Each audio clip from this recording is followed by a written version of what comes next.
Hello and welcome back to the Astronomican, the Eternal Crusade show. As you can see behind me, I have now my new Eternal Crusade poster, which was graciously sent over by the Behaviour interactive team, so thank you very much for that. So the first thing I wanted to talk to you about in this episode was something that I mentioned in the last episode, that I was working on a project that I couldn't talk about. Well, I can now. Myself and the guys over at Warhammer Entertainment, who do well-known gaming podcasts such as Torocast, Tisocast, things like that, we've gotten together and we have created a new podcast devoted to the Eternal Crusade. So the podcast is called Cleanse, Purge, Kill.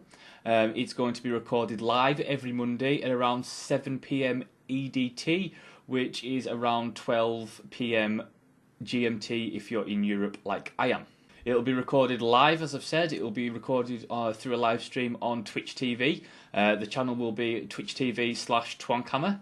And we will be doing news, discussion. We'll be talking about lore on the show. We'll be talking about news.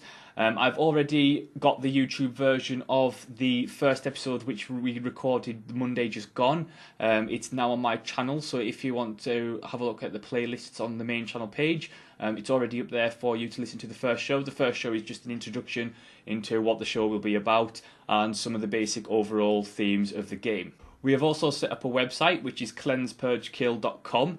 You can go over there, you can sign up, and you can chat to us, comment on the articles and the podcasts we release, and just come out and tell us what you think, basically.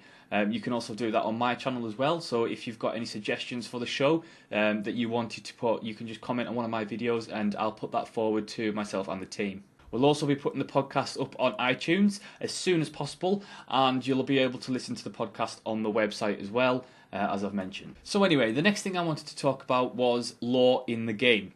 And more specifically, I wanted to talk about how do you think the lore of the 40k universe should be presented in the game. I myself am a massive lore geek, and I love spending hours reading bits of information that a game gives me and little learning bits of fluff about the universe. The Warhammer 40k universe has such rich lore, and when the game comes out, there'll be so many players who will be new to the Warhammer 40k universe, who won't know much about the lore and about the stories and all that good stuff. And I've no doubt that the Behaviour developers want to put plenty of information about the lore and things like that in the game.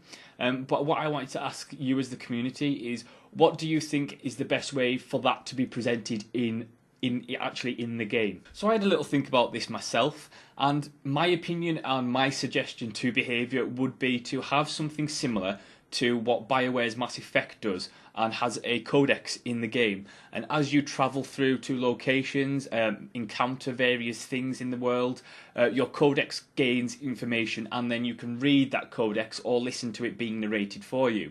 I think that's a really good way of doing it, so that you're not making players read information that they don't want to read, but it is also there for us who love lore and love to learn bits and pieces and love to listen to stories. I think that is a really good way of doing it, and I would like to see some kind of codex in there. I really do think that would be a really good way for newcomers to Warhammer 40k universe to learn more about the lore, about the universe, and it would be such a nice touch for existing fans of the franchise to just be able to have access to a host of information, almost like a database of information that they can use not only for the game, but they can also use for their other Warhammer 40k projects. I would also like to see items contain little bits of fluff as well.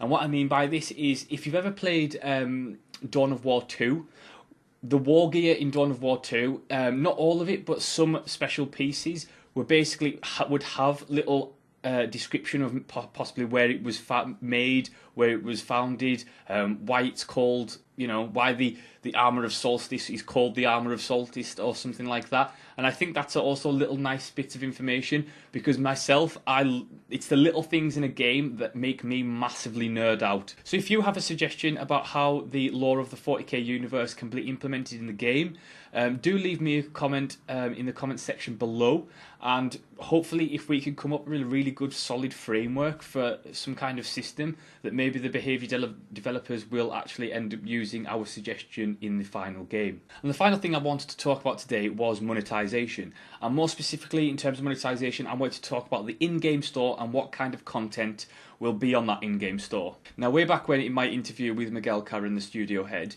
he said that the dev team and himself will ensure that the Eternal Crusade will not become a pay-to-win game, which is vitally important and a really good thing.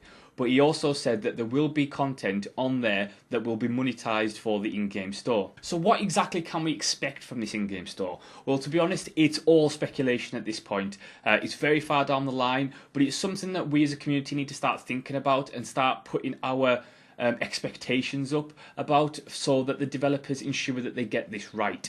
So no doubt there'll be cosmetic items on the store, there'll probably be weapon and armor skins, there'll probably be little bits of additions that you can customize your character with, there'll be mounts no doubt, and little bits and pieces here and there. So basically items that you don't need to enjoy the game, or you don't need to be better at the game, just stuff that is very cosmetic and makes you look unique from everyone else. It was also hinted in that interview with Miguel Carran that the player housing section of the game will be monetized as well, although we're not sure in what form that will take as of yet.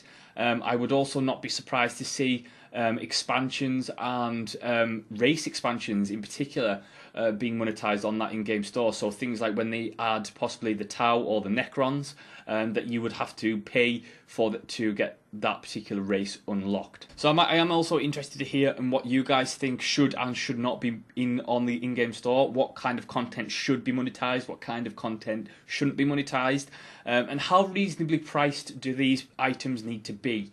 What kind of budget do you think is acceptable to spend on an in-game store every month or every couple of months? Let me know your thoughts on that as well. Let me know all this in the comment sections below. And thank you so much for watching, and I'll see you next time.